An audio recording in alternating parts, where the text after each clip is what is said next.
네, 오늘 조금 전에 부른 찬양 가사 중에서 새 생명 얻은 자, 영생을 누리니 주님을 모신 마음 새하늘이로다.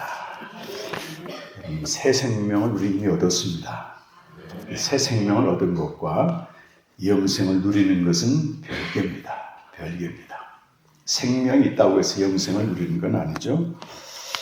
그래서 오늘도 이번 주제가 한번 해보실까요? 네.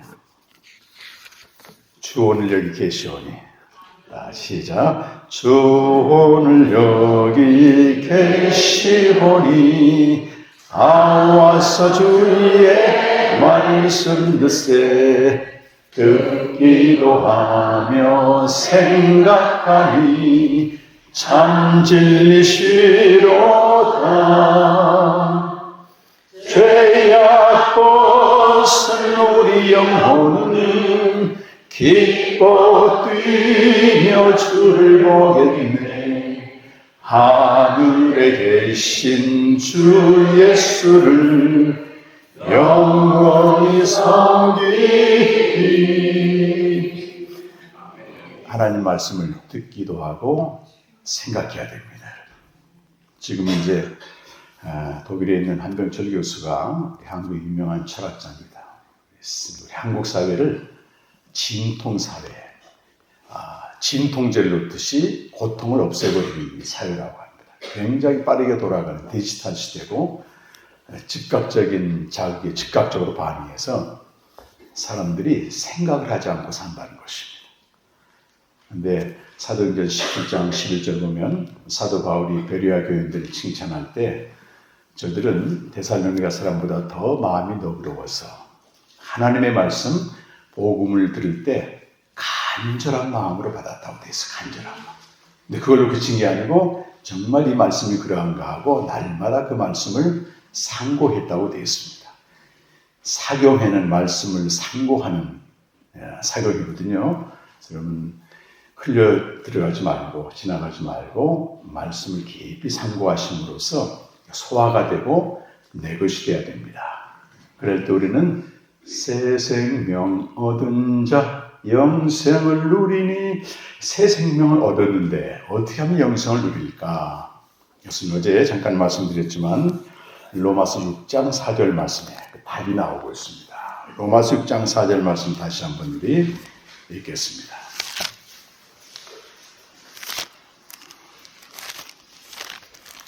(6장 4절입니다) 시작. 그러므로 우리가 그의 죽으심과 합하여 세례를 받음으로 그와 함께 장사되었나니 이는 아버지의 영광으로 말미암아 그리스도를 죽은 자 가운데서 살리심과 같이 우리로 또한 새 생명 가운데서 행하게 하려 합니다.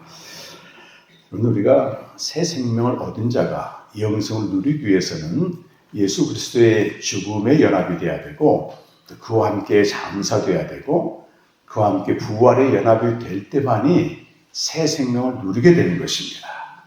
다시 말해서 복음을 알아야만이 생명을 누리는 것입니다. 오늘 이제 마지막 날 제목은 생명으로 교제하는 기쁨의 공동체라는 그 제목으로 여러분과 말씀을 나누려고 하는데요. 생명으로 교제하는 기쁨의 공동체가 되려면 전제 조건이 복음을 정확히 알아야 되는 것입니다. 복음을 알지 못하고서는 오늘 이 말씀처럼 새 생명으로 살 수도 없고 새 생명을 누릴 수가 없는 거예요.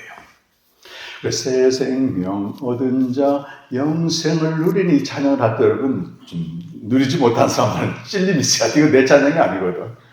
저는 이런 찬양을 할 때마다 가사 하나하나가 마음의 깊은 곳을 터치합니다. 오늘 찬양 마지막 우리 함께 찬양 부를 때 주님이여 주님이여 이 손을 꼭 잡고 갔어서 정말 그렇습니다, 여러분. 우리가 이 자리에 여기까지 와 있는 거는 내 의지도 있지만은 주님이 손을 잡고 오셨기 때문에 저도 이 자리에 있어요, 사실은. 자격이 없는 사람이거든요. 파스칼의 말대로 정말 전 하나님 앞에 서면 진멸받을 것 외에는 받을 것이 없는 자입니다. 아무리 보아도 도무지 이해할 수 없는 그분의 은혜예요. 찬양을 하는데 막 하나님의 주님이 손잡고 왔다고 하는 게 너무 막 밀물처럼 몰려와가지고요. 사경일 인도할까 이런 생각이 들 정도였습니다. 여러분. 저뿐만 아니고 여러분도 마찬가지입니다. 하나님이 이렇게 행복한 교회 오게 하시고 또 여기까지 교회를 위해서 수고하고 헌신하게 하신 게 내 의지도 있지만 그보다 훨씬 큰 하나님의 은혜와 주님의 손이 붙잡고 계셨기 때문입니다. 그분이 잘 안 보이잖아요. 근데 믿음으로 그렇습니다. 자, 그래서 어제는 연합된다 그 말은 전승된 복음 도표를 보시게 되면은 이 사도들이 전승한 복음은 4가지 구원 사건으로 되어 있습니다. 첫 번째가 그가 죽으신 것 하게 되면 십자가 복음이 되고, 떴습니까? 네 가지 그 구원 사건 전승된 복음입니다. 그리고 두 번째가 장사 복음이고, 세 번째 부활 복음, 현현 복음 이렇게 되어 있습니다. 그래서 어제는 십자가 복음에 연합이 된다 그 말은 십자가에서 나타난 은혜가 성령을 통해서 우리에게 효력이 발생하는 겁니다. 그럼 약을 먹게 되면 효력이 발생하잖아요. 근데 내가 머리가 아프게 되면 두통약을 먹여야죠. 배 아픈 약 먹으면 아무 소용이 없잖아요. 이 복음도 마찬가지입니다. 복음을 정확히 알아야 됩니다. 선포자가 있어야 되고 성령으로 말미암아 각자에게 효력이 발생되는 것입니다. 그래서 어제는 십자가 복음에 나타난 세 방면의 은혜에 대해서 말씀을 선포했는데요. 제가 오늘 다시 반복할 수는 없습니다. 오늘 할 게 많거든요. 그래서 그 유튜브를 보시거나 또 책을 통해서 이 세 방면의 은혜가 로마서에서 말씀하고 있는 성경적인 은혜입니다. 막연하게 십자가에서 내가 죽었네 이게 아니고 거기서 어떤 일이 벌어졌고 그것이 내 실제 삶 속에서 어떤 효력을 발생하는가 보혈의 은혜와 옛사람의 죽음과 선한 일을 할 때 죄의 세력이 공격하는 자기 주장 의지에 대한 죽음입니다. 이 세 가지를 전부 알아야만이 십자가 복음을 아는 거예요, 사실. 매일매일 경험하는 거거든요. 그리고 오늘은 이제 장사복음, 부활복음을 해야 되는데 시간이 없습니다, 여러분. 그래서 꼭 책을 보시고 간단히만 말씀드리게 되면 골로새서 2장 12절 말씀 보게 되면 우리가 그리스도와 함께 장사됨으로 말미암아, 장사됐다는 말도 나와요. 좀 생소한 표현 같지만 장사됨으로 말미암아 그의 부활, 그를 죽은 자 가운데서 살아나게 하신 하나님의 역사를 믿음으로 말미암아 그 안에서 그리스도 안에서 함께 일으킴을 받았다. 일으킴을 받았다가 생명을 얻었다. 이렇게 표현됩니다. 3장 1절에 보면 우리가 그리스도와 함께 살리심을 받았다. 살리심을 받았다. 생명을 얻었다와 일으킴을 받았다가 같은 표현입니다. 그래서 우리가 십자가에서 그리스도와 함께 죽게 되면 옛사람이 처리가 되고 그리스도와 함께 장사가 되게 되면 무덤에 들어가게 되면 새 생명을 얻게 된다는 것입니다. 자, 예수님이 십자가에서 부활하셨어요. 무덤에서 부활하셨어요? 무덤에서 부활하셨습니다. 그래서 예수님께서는 당신께서 밤낮 사흘 동안 땅속 무덤에 들어가는 것을 가리켜 표적이라고 말씀하세요. 마태복음 12장 39절과 40절 말씀 보게 되면은 당시 유대인들이 표적을 구하라고 했을 때 예수님이 이렇게 그들에게 대답하십니다. 함께 읽어보세요. 예수께서 대답하여 이르시되 악하고 음란한 세대가 표적을 구하나 선지자 요나의 표적밖에는 보일 표적이 없느니라. 요나가 밤낮 사흘 동안 큰 물고기 뱃속에 있었던 같이 인자도 밤낮 사흘 동안 땅속에 있으리라. 이 세상이 잘 되고 이런 눈에 보이는 표적이 아니고 예수님이 마지막으로 주시는 표적은 요나의 표적인데 밤낮 사흘 동안 땅속에 있는 표적이다. 요나는 구약시대 선지자입니다. 하나님 그에게 니느웨 아수리의 수도에 가서 말씀을 전하라고 했어요. 근데 당시 아수르는 이스라엘 위협하는 나라였거든요. 요나는 상당히 민족주의자였어요. 그래서 그 말씀에 순종하지 않고 다른 데로 가는 거예요. 다른 데가 어딥니까? 다시스로 가, 다시스. 마침 배가 또 있어서 탔는데 이 배가 말이죠. 큰 풍랑이 일어납니다. 누구 때문에 일어났는가 이제 제비를 뽑았더니 요나가 당첨이 됐어요. 그래서 네 소속을 밝혀라. 나는 천지를 지은 여호와 하나님을 믿는 사람이다. 이 풍랑은 나 때문에 일어났다. 나를 바다에 던져라. 그러면 풍랑이 잠잠해질 것이다. 그렇게 이제 얘기를 했습니다. 근데 선원들이 주저주저 했어요. 근데 풍랑이 계속되니까 어떻게 됐어요? 이 요나를 바다에 던져버립니다. 그럼 어떻게 될까요, 요나가? 물고기 밥이 되든지 표류하든지 해서 죽어야 되잖아요. 근데 죽었어요, 안 죽었어요? 왜 안 죽었습니까? 요나서 1장 17절 보면 여호와께서 요나를 위하여 큰 물고기를 예비하셨더라. 불순종하는 길을 가다가 하나님의 심판이 임하게 되면 빠져 죽고 진멸되어야 됩니다. 그런데 하나님이 요나를 위하여 큰 물고기를 예비하셨다. 그리고 요나가 그 물고기 들어가서 3일 동안 회개하고 이제는 아수르로 가게 됩니다. 니느웨로. 그런데 그 요나를 받아들인 큰 물고기가 누구라는 거예요, 여러분? 예수님의 무덤이라고 하는 것입니다. 우리가 예수님의 무덤에 연합되고 장사되었다는 얘기는 주님 뜻대로 살지 못했을 때 하나님을 사랑하시기 때문에 징계를 하시는데 징계의 내용을 보게 되면 상당히 끔찍합니다. 마치 무덤에 들어가는 것 같아요. 시편 88편은 무덤에 들었는데요. 사방으로 갇혀서 나갈 수가 없게 됐어요. 한때 자기를 사랑하던 사람들이 다 가증스럽게 여기고 흑암만이 나의 절친이 된 상태, 한계 상황이 오는 겁니다, 여러분. 모두가 다 떠나고 죽음의 길을 가고 있는데 이상하게 안 죽고 눈만 뜨면 살아있어요. 왜 그럴까요, 여러분? 우리가 모르지만 하나님이 그리스도의 무덤을 예비해놨기 때문에 그렇습니다. 그 무덤을 발견한 사람들은 거기서 생명의 역사가 나타나는 것입니다. 그래서 요한복음 2장 19절 말씀에서는 이 표적의 내용에 대해서 말씀하고 있는데요. 여기도 비슷하게 이제 무슨 표적을 보이겠느냐 그랬을 때 예수님이 이렇게 말씀하십니다. 2장 19절 말씀 다 같이 한번 읽겠습니다. 예수께서 대답하여 이르시되 너희가 이 성전을 올라 내가 4일 동안에 지으리라. 무덤에 3일 동안 성전을 지으신다는 겁니다. 이 성전 눈에 보이지 않는 성전이고 바로 21절 말씀 보게 되면은 3일 만에 부활하신 예수님의 몸을 성전이라고 말하고 우리 아까 골로새 2장 10절 읽었는데요. 우리가 만약 그리스도 함께 무덤에 들어가 장사되게 되면 우리가 일으킴을 받아 생명을 얻는 것입니다. 여러분.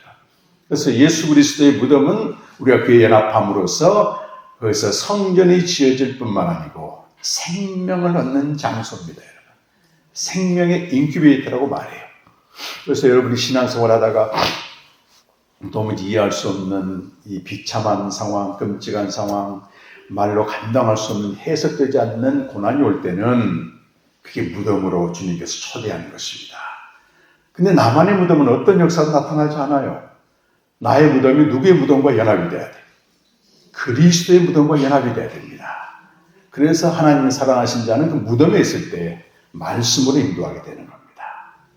여기저기 문제 해결을 받으려고 기도 쫓아다니지 말고 잠잠히 말씀 앞에 가게 되면 이게 왜 왔는지 말씀이 알려주는 거예요. 주님 뜻대로 살지 않고 생명이 교체하지 않고 그냥 일만 하게 되고 제가 그런 경우였거든요. 아주 끔찍한 무덤이 왔습니다. 저는. 그때 제가 하나님의 심판은 옳습니다. 받아들였을 때 알 수 없는 평강이 임합니다. 여러분. 제가 그리스도의 무덤에 있다는 걸 나중에 알게 됐어요. 예수님이 3일 동안 무덤에 있을 때 베드로전서 3장 19절 말씀 보게 되면 옥에 내려가서 모든 어둠의 세력을 평정합니다. 우리가 무덤과 같은 상황이 오게 되면 그 무덤과 같은 상황보다도 그 무덤에서 역사하는 어둠의 세력 때문에 고통을 받는 겁니다. 정죄감과 죄책감과 너는 끝장났다. 그래서 심지어 자살도 합니다. 여러분. 근데 상황은 똑같은데 그리스도의 무덤 안에 들어가게 되니까 모든 어둠의 세력을 평정하기 때문에 상황은 죽을 것 같은데 말이죠. 말씀 앞에 나가 주의 심판 옳습니다. 받아들이니까 이상한 평화가 옵니다. 여러분. 그러면서 하루하루 성전이 지어지게 되고 생명으로 나아가게 되는 것입니다. 그래서 무덤은 생명이 태어나는 장소이자 성전이 지어지는 곳입니다. 눈에 보이는 성전이 아니고요. 개인이 성전입니다. 우리 주보에도 보니까 개인이 성전이라고 그렇게 되어 있습니다. 맞습니다. 신약시대에. 근데 어떤 성전이 무너지지 않는가? 그리스도의 무덤에서 지어지는 성전만 무너지지 않습니다, 여러분. 그들이 모인 곳이 공동체가 되는 것이죠. 그리고 예수님이 무덤에서 3일 만에 부활하셨습니다. 예수님이 부활하신 다음에 하나님이 그에게 엄청난 이름을 주시는데요. 빌립보서 2장 9절에서 11절 말씀 보시면 원래 예수님이 이 땅에 오시기 전에 이름은 로고스 말씀이었습니다. 말씀이 육신이 되어 우리 가운데 거하셨다. 오신 다음에 이름이 뭐죠? 예수라는 이름입니다. 육신이 입고 오신 다음에. 근데 예수님이 부활하신 다음에 하나님이 새로운 이름을 주시는데 빌립보서 2장 9절에서 11절 말씀입니다. 시작. 이름으로 하나님이 그를 지극히 높여 모든 이름 위에 뛰어난 이름을 주사 하늘에 있는 자들과 땅에 있는 자들과 땅 아래 있는 자들로 모든 무릎을 예수의 이름에 꿇게 하시고 모든 입으로 예수 그리스도를 주라 시인하여 하나님 아버지께 영광을 돌리게 하십니다. 지극히 존귀한 이름을 주신 것입니다. 지존하신 주님 이름 앞에 찬양했죠, 여러분. 공생애 때 이 이름이 아니고 부활하셨을 때, 승천하셨을 때 하나님이 엄청난 이름을 주는데 이 이름 앞에 사람들이 떨게 됩니다, 여러분. 요한계시록 1장 12절 이하 보니까 높이 들리신 주님을 환상 중에 봐가지고 요한이 말이죠. 죽은 자처럼 엎드립니다. 어마어마한 무시무시한 이름입니다. 하늘에 있는 모든 영들과 땅에 있는 황제들과 땅 아래 음부의 세력을 다스리는 모든 세력들이 그 앞에 무릎을 꿇습니다. 이 주의 이름이 엄청난 이름이에요. 초대교회는요, 상당한 고난과 박해와 가난 속에 시달렸지만 모일 때마다 주의 이름을 불렀어요. 그들이 부른 주의 이름이 여러분 잘 아시는 마라나타입니다. 마라나타. 마라나타가 무슨 뜻입니까, 여러분? 주의 오시옵소서. 요한계시록 22장 20절 말씀입니다. 또 무슨 뜻이죠? 또 하나 뜻이 있습니다. 고린도서 16장 20절에 보면 주께서 여기 마셨다. 장차 오실 주님이 지금 여기 계시다는 겁니다. 두세 사람이 내 이름으로 모이는 곳에 내가 너희와 함께 있을 것이다. 그러니까 로마의 무시무시한 박해가 와도 하늘과 땅의 모든 권세를 가진 주님이 여기 있기 때문에 그들이 넉넉히 승리한 것입니다. 하늘과 땅의 모든 권세를 가지시고 이 땅의 지상의 왕들이 그 앞에 굴복하는데 진짜 이 세상의 현실과 역사의 현실 보게 되면 안 그런 것 같잖아요, 여러분. 주님이 통치한다는 말이 무슨 말입니까, 여러분?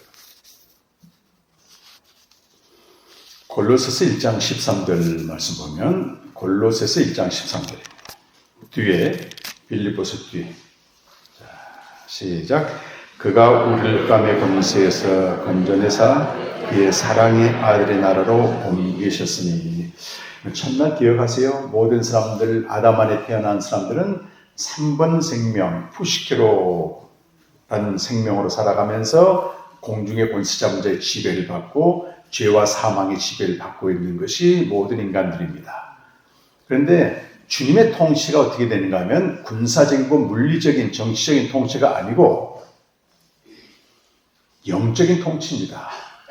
흑암의 권세에 있는 이들에게 복음을 전해서 당신의 나라로 옮기우는 겁니다. 옮기우는 것. 그래서 요한복음 5장 24절 말씀 보게 되면 내가 진실로 진실로 너에게 이르노니 누구든지 내 말을 듣고 나 보내신 이를 믿는 자들은 심판에 이르지 아니하니 어디서 어디로 옮깁니까, 여러분? 사망에서 생명으로 옮기는, 복음을 전하여 사망 가운데 있는 자들을 생명으로 옮기는 이것이 주님의 통치고 지금도 주님은 믿는 자를 통해서 이 일을 하고 계시는 겁니다. 이것이 영적인 통치예요. 그리고 우리가 거기에 함께하는 것입니다. 이 땅이 영원히 존재하는 게 아니고 종말이 옵니다. 신약 성경은요, 내가 죽으면 어떻게 될까 이런 부분보다도 정말 그리스도가 오신다고 하는 걸 계속해서 강조하고 있습니다. 그래서 마라나타라는 얘기를 하는 거죠. 자, 예수님이 오시는 종말에 어떤 일이 벌어집니까, 여러분?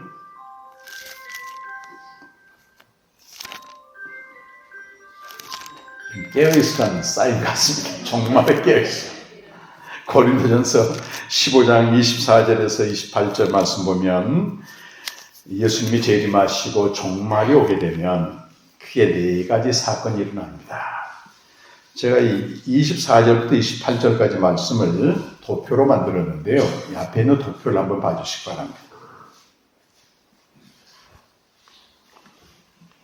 이 출범한 종말론이라고 신학자들이 말하는데 예수 그리스도가 이 땅에 오심으로 초림하셨을 때 이미 하나님 나라가 시작이 됩니다.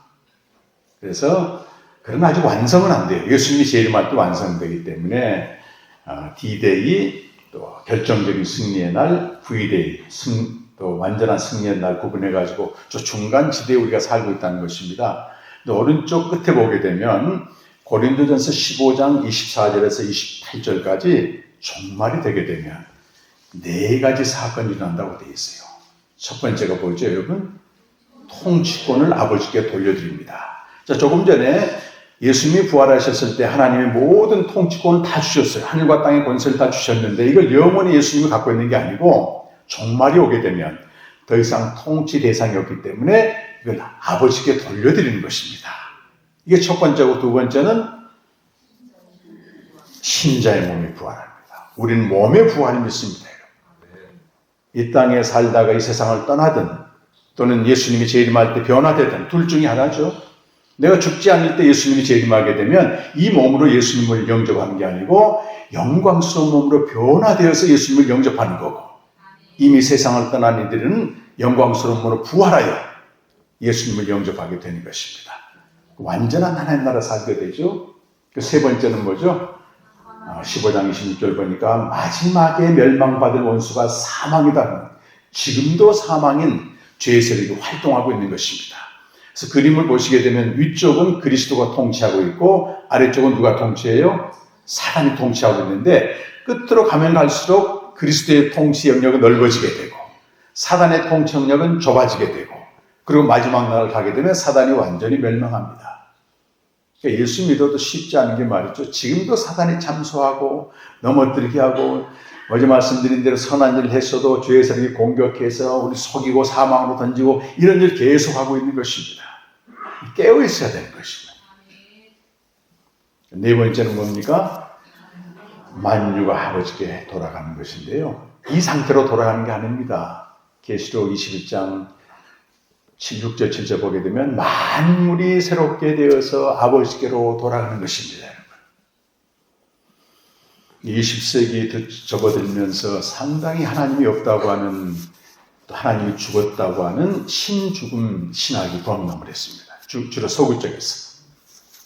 기독교를 그렇게 잘 믿는 독일 사람들이 어떻게 유대인들 600만 명이나 죽이고 청교도 국가인 미국이 히로시마에 원자탄을 터뜨려서 15만 명이나 죽었느냐? 당신들이 믿는 하나님이 진짜냐? 없다. 죽었다. 사신신학이라고 말이죠. 신이 죽었다고 하는 신학이 범람했을 때입니다. 교회가 위축을 당하고 있을 때 몰트만이나 이런 판넨베리 같은 대단한 철학자들이 나타나가지고 희망의 신학을 말하는 우리가 이 땅에서 이해할 수 없는 수많은 지금도 질병과 전쟁과 기근으로 많은 사람이 죽어가는데 정말 신이 옳으냐 말이지. 하나님 계시는가 여기에 대해서 그들이 답을 내놓습니다. 이 역사는 지금이 전부가 아니고 반드시 종말이 오게 된다. 종말이 왔을 때 만물이 새롭게 되어서 하나님 아버지께로 돌아간다. 그 종말의 소망을 믿는 자들은 지금 십자가의 고통도 넉넉히 수용할 수 있게 되고 이해할 수 없는 악과 고통의 현실도 우리가 받아들일 수 있는 믿음이 생긴다고 하는 소망입니다. 희망의 신학으로 다시 교회가 새롭게 됐습니다. 우리가 어디를 쳐다봐야 됩니까, 여러분? 마지막 날 봐야 됩니다. 그런데 이렇게 예수님이 오시기 전에 내가 이 세상을 떠나면 어떻게 될까요? 어떻게 되겠습니까? 예수님이 오셔서 이렇게 내가 살아있을 동안 오시게 되면 죽음을 통과할 일이 없어요. 그렇죠? 변화되기 때문에. 근데 초대교회도 그러고 지금도 그러고 예수님 있다가 예수님 재림하기 전에 세상을 떠나버리니까 사람들이 근심이 가득해. 저 사람 어떻게 어디서 뭐 하고 있지? 이런 그 고민들이 생기는 겁니다. 그 부분을 고린도전서 15장 35절 이하에 사도 바울이 자세히 풀어놨습니다. 비밀이거든, 신비거든. 영생을 가진 자가 이 세상을 떠나요. 근데 영생의 교제는 이 세상을 떠난다고 해서 중단되지 않습니다, 여러분. 더 완전하고 새로운 곳에서 주님 품에서 완전해집니다. 완전해져. 그래서 이걸 알고 있는 사도 바울은 감옥에 있을 때 생과 사 둘 중에 하나를 나에게 택하라고 한다면 나는 죽음을 택하겠다. 빨리 가서 주님과 함께 있겠다. 그렇게 얘기를 했어요. 혹시 나를 살려주신다면 여러분에게 유익이 되겠습니다. 그래서 고린도후서 5장 8절 말씀에서도 내가 몸으로 있을 때는 주님을 떠나 따로 있지만 몸을 떠나게 되면 주님과 함께 있습니다. 자, 우리의 이 몸이죠. 몸은 씨로 심겨지게 되는 것입니다. 이 세상을 떠나게 되면 화장을 하든 매장을 하든 씨로 심겨지는데 이 씨가 심겨져야만이 예수님이 재림할 때 영광스러운 몸으로 부활이 되는 것입니다. 부활의 몸을 위해서 씨로 심겨지는 거예요. 그 씨의 형체와 씨의 모습과 장차 부활한 몸과 다르다는 겁니다. 쉽게 설명을 했습니다. 수박씨 여러분 아세요? 수박씨. 까맣고 조그맣잖아요. 이걸 심어놓게 되면 여기서 뭐가 나옵니까?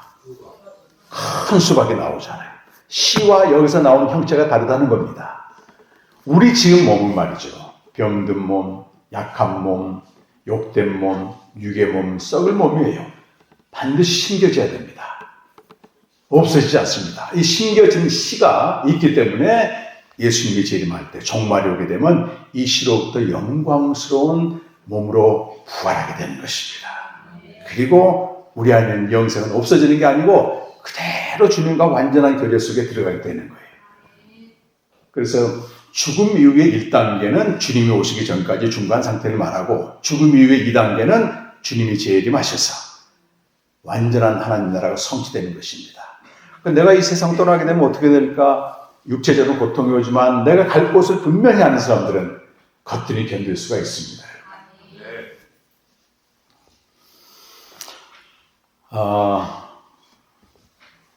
부활 복음에서 가장 중요한 것은요, 마지막 종말까지 가는 게 아니고 말이죠.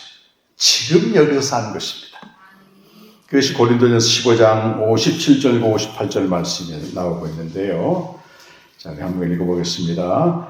우리 주 예수 그리스도로 말미암아 우리에게 승리를 주시는 하나님께 감사하노니 그러므로 내 사랑하는 형제들아 견실하며 흔들리지 말고 항상 주의 일에 더욱 힘쓰는 자들이 되라. 이는 너희 수고가 주 안에서 되지 않은 줄 믿으라.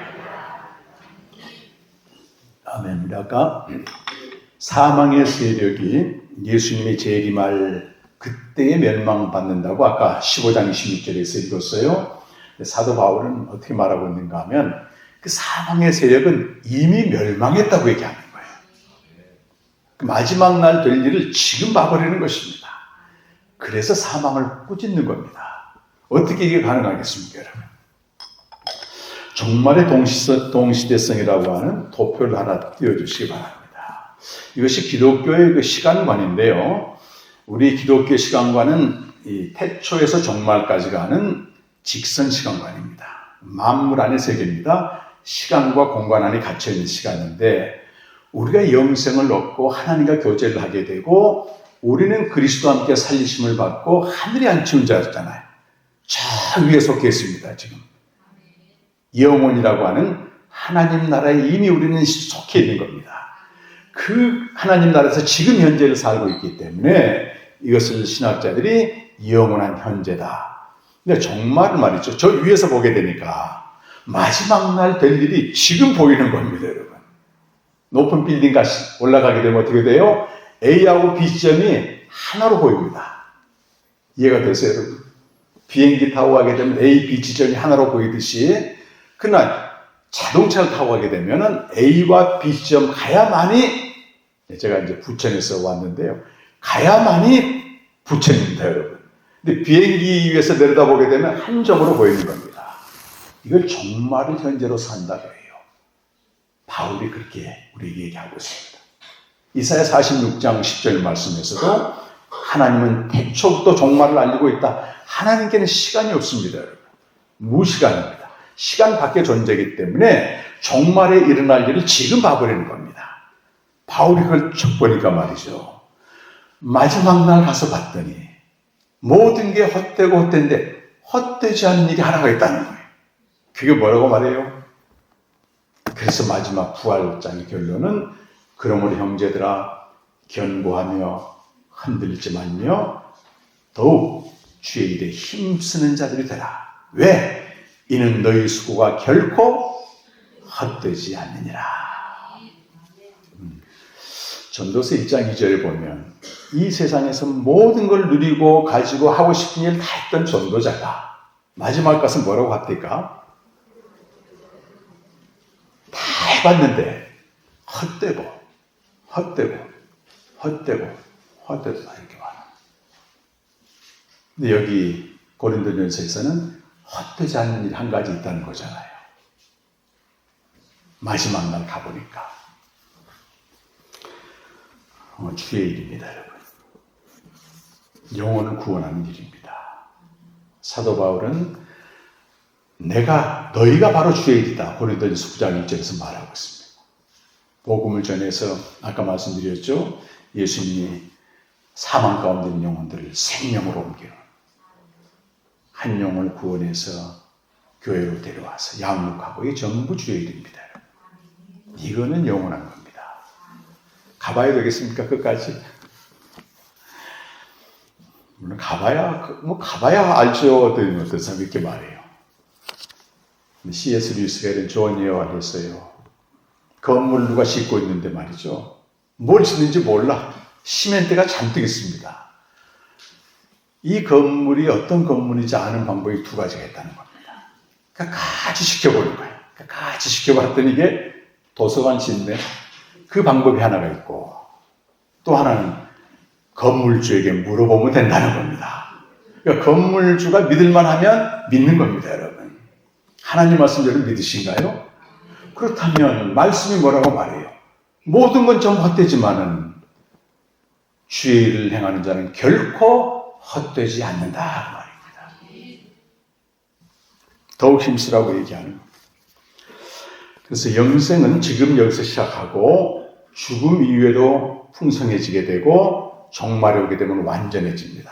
그래서 도표를 한번 보시면 현재 누리는 영생이 있습니다. 현재성 쭉 한번 참고하시고 다 설명할 수 없으니까 핵심은 주님과 교제인데 비대면 교제를 하는 겁니다. 우리 코로나 때 비대면 예배 드려보셨잖아요. 근데 이 세상을 떠나게 되면 대면 교제를 하게 돼요. 여기 있을 때가 더 좋을까요? 이 세상 떠났을 때가 좋을까요? 그렇죠. 구주를 생각만 해도 이렇게 좋거든. 이 세상을 떠나게 되면 그 얼굴 배울 때야 얼마나 좋으랴. 에스테반이 복음을 전하다가 순교를 하고 돌에 맞아 죽었는데요. 하늘이 쫙 열리고 누가 서 계세요, 여러분? 그 주님이 서 계십니다, 여러분. 서서 맞이하십니다. 그렇게 입성해야 됩니다. 누구나 그렇게 예수만 믿으면 입성합니다.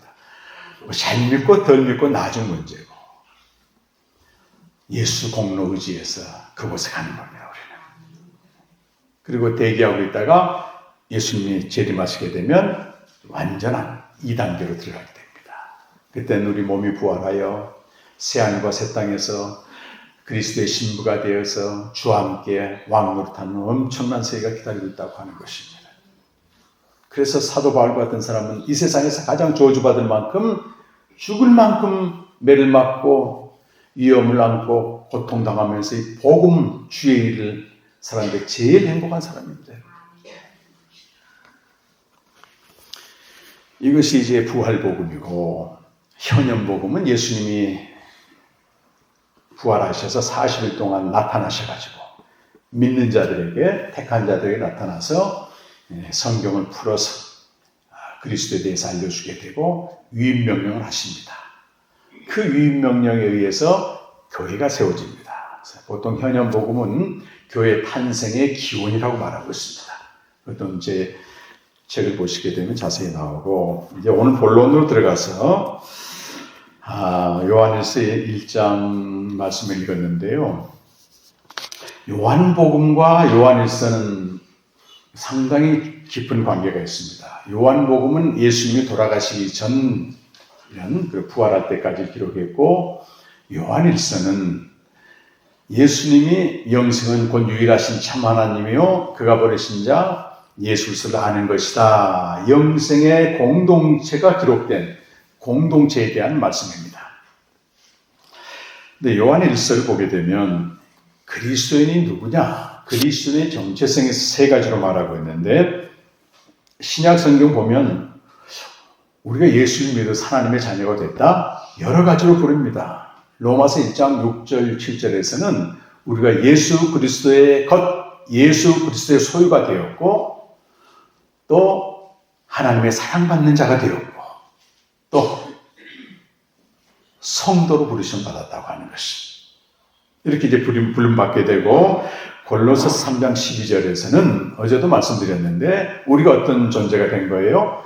하나님이 택하시고 거룩하고 사랑받는 자녀. 얼마나 좋아요, 여러분. 하나님이 택하시고 구별하시고 사랑받는 자녀. 이 세상은 사랑받고자 인정받고자 해결이 말한 대로 인정투쟁의 마당이라고 하는 겁니다. 사랑의 결핍 때문에 다 인간들은 고통당하는 겁니다. 내적으로. 사랑받는 존재입니다. 이들이 모인 곳을 이제 교회라고 말하는데요. 고린도서 1장 2절 말씀 보게 되면은 고린도에 있는 하나님의 교회, 곧 어떤 교회죠? 그리스도 예수 안에서 거룩하여지고 성도라 부르심을 받은 자들. 교회는 건물이 아니고 1차적으로 뭡니까, 여러분? 성도들 모임이 교회입니다. 에클레시아. 그들이 모이기 위해서 필요한 공간이 예배당이고 그렇습니다. 성도들의 모임이 교회고, 그렇게 정의하는데, 요한일서 2장 12절에서 13절에서는 그리스도인이 누군가에 대해서 세 가지로 말해요. 첫 번째는 죄사함을 받은 자다. 첫 번째, 저기 나오죠. 너에게 쓰는 것은 너희가 그의 이름으로 말미암아 뭘 받았다? 죄사함을 받은 자. 두 번째는 어떤 존재예요? 태초부터 계신 이를 아는 자다. 세 번째는 흉악한 자를 이긴 자들이다. 이렇게 표현을 하고 있습니다. 근데 보통 우리 한국 교회도 마찬가지고 다른 나라 교회도 제가 가보니까 비슷해요. 내가 하나님의 자녀요. 죄의 사함 받았다는 건 많이 아는데 가장 잘 모르고 어두운 부분이 뭐냐면 태초부터 계신 이를 아는 자. 여러분 아세요? 이번에 첫날 기원에 대해서 말씀드렸는데 태초부터 계신 아버지와 아들 아냐고 말이에요. 이건 상당히 잘 모릅니다. 근데 오늘 요한일서에서 말하고 있는 생명의 교제는 그 근거가 어디가 있는가 하면 태초부터 있는 생명의 말씀에 있습니다. 1장 1절 말씀, 요한일서 이제 1장 쭉 한번 펴놓으시고 1장 1절 말씀. 자, 다시 한번 읽어보겠습니다. 우리 아까 읽었지만 시작. 태초부터 있는 생명의 말씀에 관하여는 우리가 들은 바요, 눈으로 본 바요, 자세히 보고 우리의 손으로 만진 바라. 이 태초란 말은 이 세상을 창조하기 이전의 시점을 말하고 있습니다. 이 말씀과 요한복음 1장 1절이 거의 비슷합니다. 요한복음 1장 1절은 어떻게 되어 있습니까, 여러분? 태초에 말씀이 계시니라. 근데 방금 읽었던 이 말씀은 태초부터 있는 무슨 말씀? 생명의 말씀이 있었다. 근데 우리가 그걸 듣고 보고 주목하여 손으로 만졌다. 그 말은 태초부터 있는 말씀이 이 세상에 오셨다는 겁니다. 육신이 되어서 오셨다는 거예요. 하나님의 아들이. 그리고 2절의 말씀 보십시오. 이 생명이 나타내신 바 된지라. 이 생명이 나타내신 바 된지라. 태초부터 있는 하나님의 아들입니다. 생명의 말씀은 하나님의 아들을 말합니다.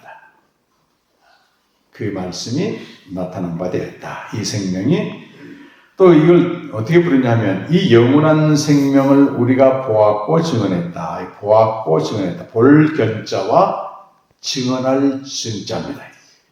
이 보았다 증언하다를 가리켜 견증이라고 말합니다. 견증. 정확합니다, 이게. 평안도 사투리로 견증 발음이 안 돼가지고 갠증 하다가 지금은 간증이 되어버렸어, 간증이. 원래 정확한 말은요, 견증입니다. 견증의 내용이 뭐냐면 태초부터 있는 그 아버지와 아들, 생명의 말씀, 생명이 나타나는 것입니다. 이걸, 물론 간증이라고 해도 뭐 이렇게 언어가 좀 바뀌었다고 해서 문제될 건 없지만은 이 간증, 견증의 내용은 철저히 만물 안에 있는 것이 아니고 태초에 있는 생명에 대한 견증입니다. 근데 이것을 만물 안에서 내가 실패했다가 잘 됐다, 이거는요, 성경적인 간증이 아닙니다, 여러분.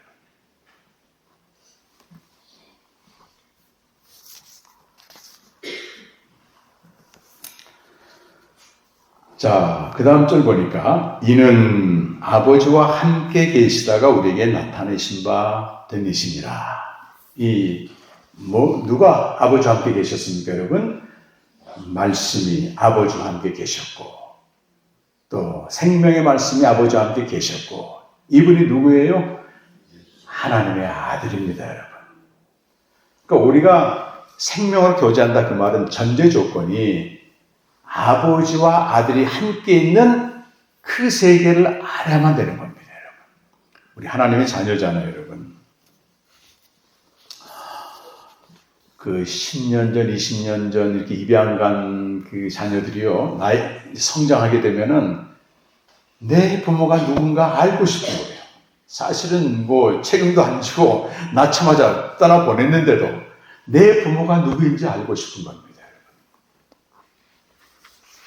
정상적인 하나님의 자녀라면 우리 아버지가 누구인지, 우리 아버지가 어떻게 살고 있는지, 이 아들, 내게 생명을 줬는 그 예수님이 어떻게 살고 있는지 아는 게 정상입니다. 모르고 믿는 것은 맹신입니다. 맹신. 그래서 이 시간에 그 얘기를 여러분과 좀 나누려고 합니다.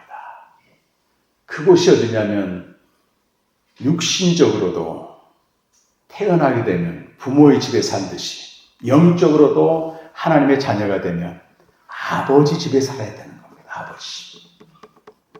나 이제 왔으니 내 집을 찾아. 그 집을 아세요, 여러분? 그 집을 모르면 영생을 얻었어도 요한복음 14장 18절 보면 고아와 같다 그랬습니다. 내 아버지 집에 거할 곳이 많도다.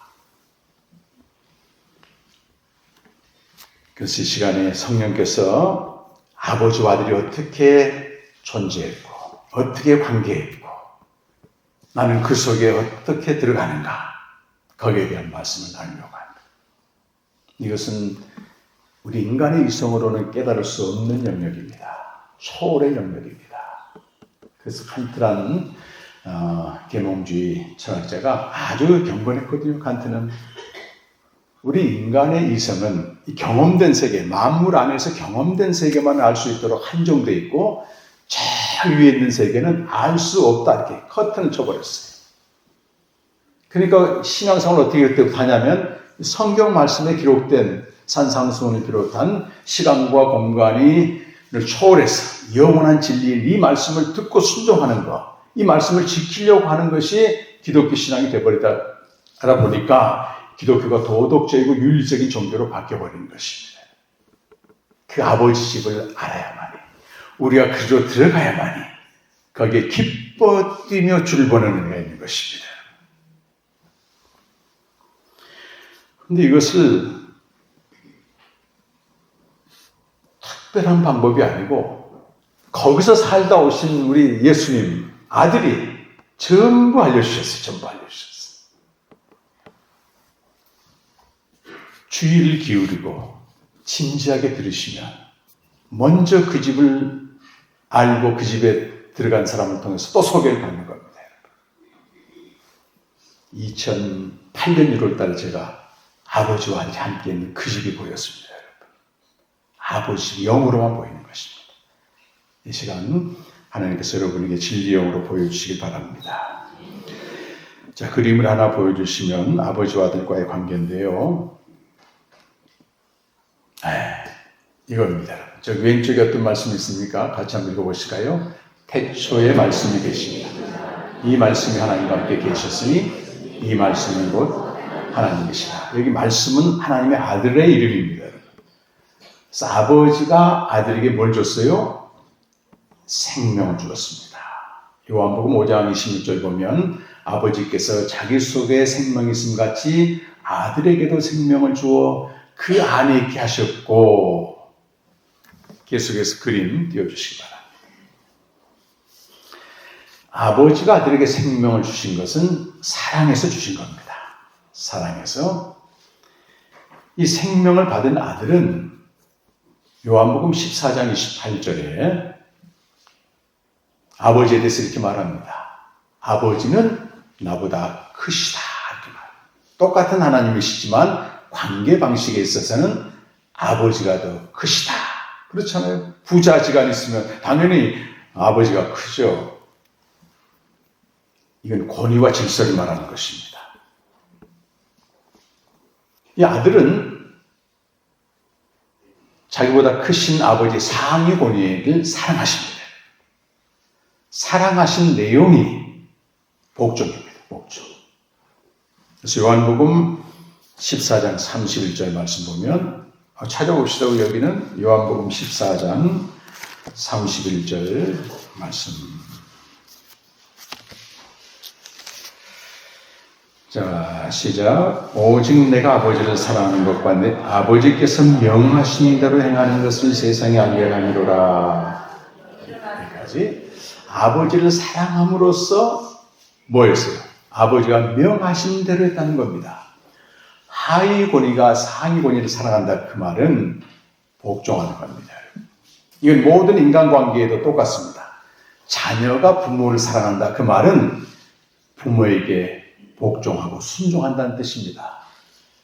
나 엄마 아빠 사랑해. 아무리 노래를 불러도 복종하지 않고 사랑하지 않으면 거짓말이에요. 사랑한다 그 속에는 하위 권위와 상위 권위를 얘기할 때는 복종의 개념이 들어갑니다. 아들은 어떤 분이었냐면 전능자였어요. 근데 절대 자기 뜻대로 하지 않고 아버지의 명하신 대로만 합니다. 그래서 15장 10절 말씀 보면 요한복음입니다. 내가 아버지의 계명을 지켜 그의 사랑 안에 구하는 것 같이 이렇게 되어 있어요.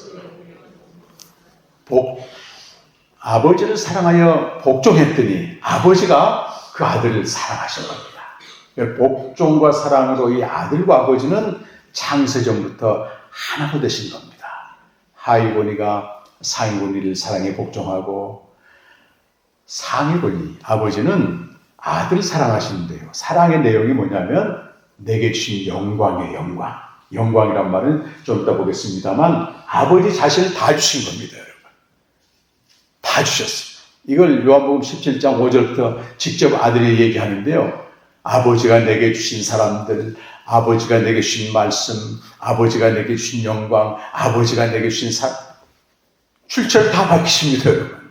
다 주셨습니다. 다 주셨습니다. 본질의 계시라고 하는 것이 영광의 내용입니다. 여러분. 자, 아버지를 사랑하셔서 아들이 그대로 했는데요. 그 내용이 뭘까요, 여러분? 나는 아버지를 사랑하셔. 아버지가 명하신 대로 했습니다. 그 명이 뭐예요? 요한복음 12장 49절과 50절 보면요. 하나님의 아들이 나는 아버지가 명한 대로 합니다. 그 내용을 하고 있습니다. 자, 어떻게 하셨나 보여 아들이? 내가 내 자의로 말하는 것이 아니요 나를 보내신 아버지께서 내가 말할 것과 이룰 것을 친히 명령하여 주셨으니 나는 그의 명령이 영생인 줄 아노라. 그러므로 내가 이루는 것은 내 아버지께서 내게 말씀하신 그대로, 아버지의 명령 그대로 했다는 얘기인데 그 명령이 뭐라고요? 영생입니다. 여러분. 생명을 주는 것입니다. 그래서 요한복음 6장 63절 보시게 되면 예수님이 이렇게 말씀하세요. 살리는 것은 영이니 육은 무익하니라. 내가 너희에게 이른 말이 영이요 생명이라. 아들의 말씀이요 생명을 주는 말씀입니다. 요한복음 5장 19절에서 21절 말씀 보면 하나님의 아들이 이렇게 말씀해요. 예수님이 그들에게 이렇게 말씀합니다. 내가 진실로 진실로 너에게 이른다. 아들이 아버지께서 하신 일을 보지 않고서는 아무것도 스스로 할 수 있다 없다? 없다는 겁니다. 아버지께서 행하시는 그것만 딱 보고 그 일만 하시는 겁니다. 근데 이 10절 말씀 보니까 아버지는 아들을 사랑하셔서 어떻게 하신다고요? 당신이 하시는 걸 다 보여주셔. 21절에는 그 아버지의 일이 무슨 일입니까, 여러분? 아버지께서 죽은 자를 일으켜 살리신 것 같이 아들도 자기가 원하는 자들을 살리느니라. 아버지의 일은요, 죽은 자를 일으켜 살린다 그 말이 생명을 주는 겁니다. 생명. 예수님이 선한 목자가 되셨어요. 나는 양들을 위하여 목숨을 버리노라. 그 말씀을 하신 다음에 어떻게 말씀하십니까? 내가 온 것은 양으로 생명을 얻게 하고 더 풍성히 얻게 합니다. 하나님의 아들 예수님은 이 세상을 창조하신 전능자임에도 불구하고 자기 마음대로 하지 않았습니다. 딱 한 가지만 하시는 거예요. 그가 십자가에 죽으심으로 생명을 주는 일입니다. 그래서 요한복음 17장 2절에서 4절까지 말씀 보겠습니다. 자, 시작. 아버지께서 아들에게 주신 모든 사람에게 영생을 주게 하시려고 만민을 다스리는 권세를 아들에게 주셨음이로소이다. 영생은 유일하신 참 하나님과 그가 보내신 자 예수 그리스도를 아는 것입니다. 아버지께서 내게 하라고 주신 일을 내가 이루어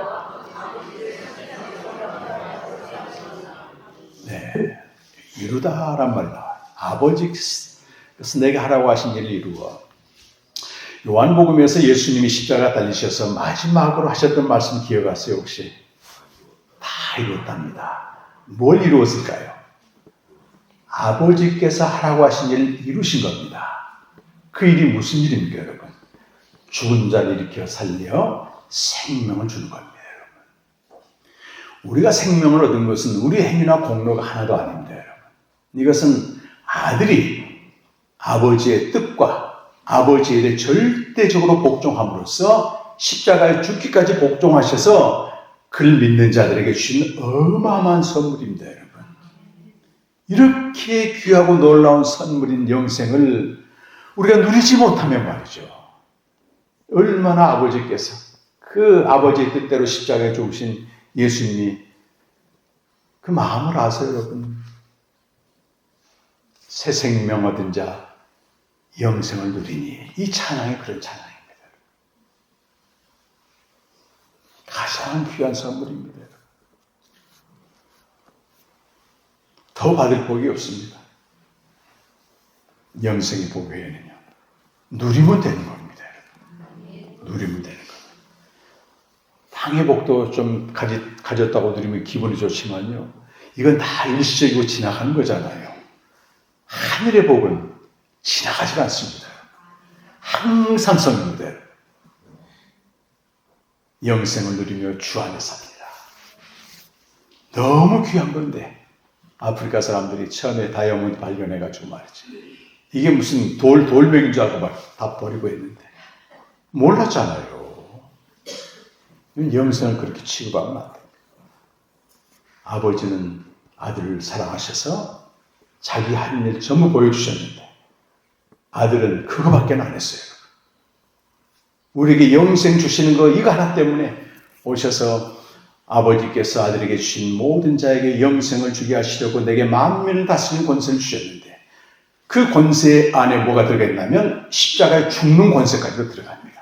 나는 죽을 권세도 있고 목숨을 버릴 권세도 있고 다시 얻을 권세도 있다. 내가 목숨을 버리는 것은 양들에게 생명을 주게 한 것이다.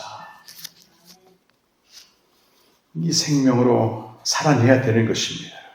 그게 교제죠, 교제. 자, 이 아버지와 아들이 어떻게 하고 계셨을까요? 구약에는 여러 군데 나오지만은 이분들은 복종과 사랑으로 하나가 되면서 완전한 충만 가운데 있었습니다. 기쁨, 사랑, 평화, 완전한 충만 가운데 이분이 계셨어요. 이 세상을 창조하기 전부터. 특별히 아들은 아버지 앞에서 기뻐서 춤을 췄다고 되어 있어요. 잠언 8장, 여러분 30절 한번 찾아보겠습니다. 구약의 그림자인데요.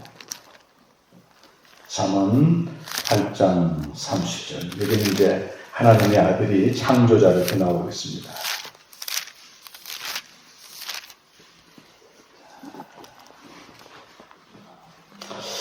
내가 그 곁에서, 여기 내가 누구겠습니까, 여러분? 22절 보면 여호와께서 그 조화의 시작 곧 태초 일하시기 전에 나를 가지셨다 되어 있는데, 나를 낳으셨다 이렇게 번역해도 됩니다.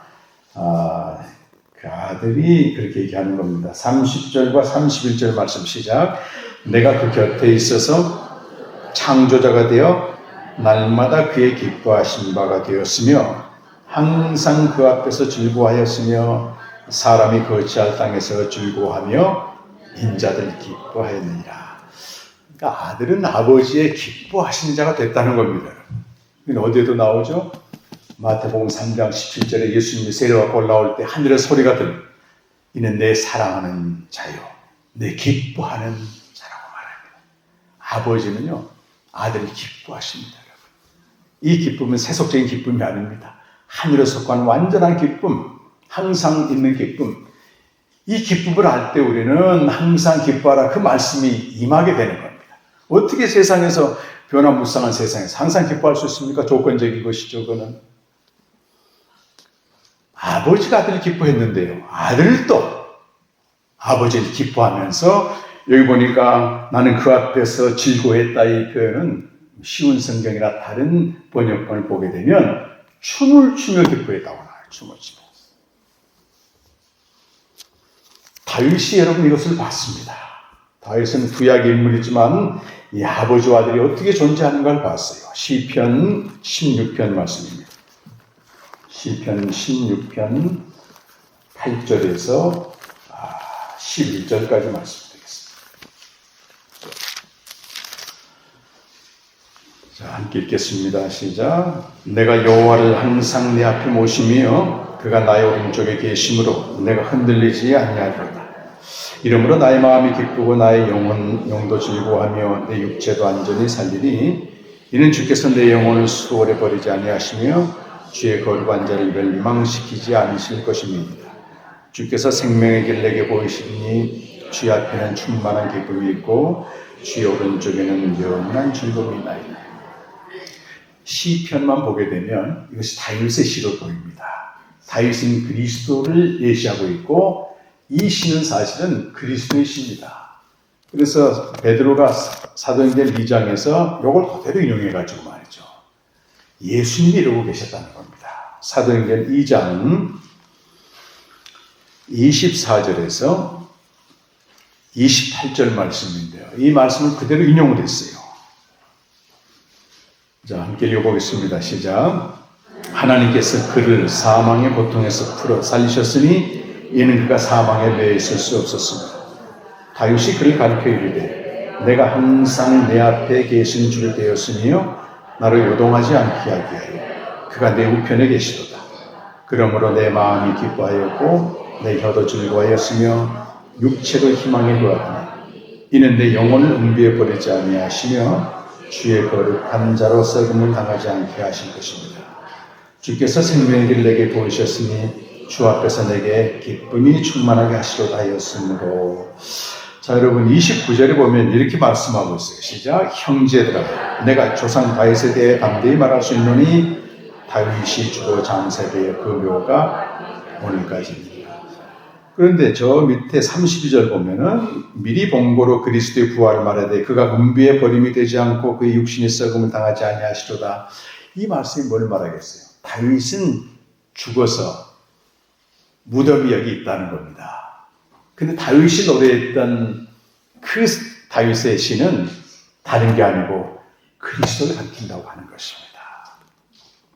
그래서 예수님은 하나님 우편에서 기뻐하며 춤을 추고 있었다고 하는 것입니다. 하나님과 그 아들 예수 그리스도의 관계를 신학자들은 8세기부터 뭐라고 말하냐면 페리코레시스라고 말해요. 페리코레시스. 한번 해봅시다. 페리코레시스. 이 페리는 둥글다는 뜻이고요. 코레시스는 춤을 추다는 겁니다. 우리 강강수월래 연상하시면 돼요, 여러분. 둥글게 막 춤을 추는데 멀리서 보게 되면 하나로 보이는데 세 분 하나님이 창세전부터 그렇게 존재하셨다는 겁니다. 완전한 기쁨으로 존재했어요. 누가요? 우리 아버지하고 우리 형님 되신 예수님이 그렇게 존재하고 있는 겁니다, 여러분. 그런데 우리가 그분들의 뭐가 됐다? 가족이 됐다는 겁니다. 가족이 됐다. 저는 삼위 하나님, 이 신학자들이 말하는 삼위 하나님, 우리를 빼놓고 얘기해요, 항상. 근데 한번 보세요, 여러분. 요한복음 17장 22절부터 한번 보겠습니다.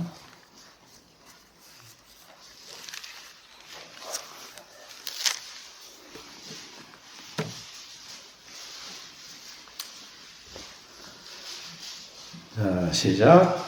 예수님의 기도입니다. 저와 여러분을 위한 21절부터 보겠습니다. 아버지여, 아버지께서 내 안에 내가 아버지 안에 있는 것 같이 그들도 다 하나가 되어 우리 안에 있게 하사 세상으로 아버지께서 나를 보내신 것을 믿게 하옵소서.